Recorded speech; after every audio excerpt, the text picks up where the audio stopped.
ये तो बड़का बवंडर हो गया। जी हाँ दोस्तों, खेसारी लाल यादव जी का चुनरिया ले ली देवी गीत भी खेसारी जी के पिछले सभी गानों की तरह ही यूट्यूब पे धूम मचा रही है, धमाल मचा रही है। जी बिल्कुल दोस्तों, खेसारी जी के चुनरिया ले ली देवी गीत को लोग दर्शक खूब अधिक पसंद कर रहे हैं और यदि इसी तरह लोगों का प्यार खेसारी जी के चुनरिया ले ली देवी गीत को लेकर बना रहा तो कुछ ही घंटों में खेसारी लाल यादव जी का देवी गीत चुनरिया ले ली यूट्यूब पे टॉप 10 पे ट्रेंड करने लगेंगे। और वैसे भी खेसारी लाल यादव जी के चुनरिया ले ली देवी गीत को लेकर लोगों का, दर्शकों का प्रतिक्रिया, रिएक्शन पॉजिटिव ही है और सभी दर्शकों का, सभी लोगों का पॉजिटिव रिव्यू, रिएक्शन, प्रतिक्रिया को देखकर मुझे ये 100% विश्वास है कि खेसारी जी का साल 2021 का पहला देवी गीत चुनरिया ले ली सुपर डुपर हिट होगी।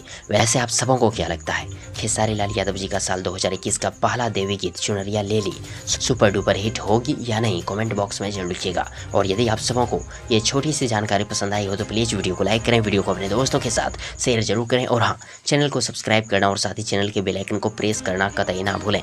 थैंक्स, मिलते हैं एक और नई वीडियो लेकर, तब तक के लिए good wishes for good luck.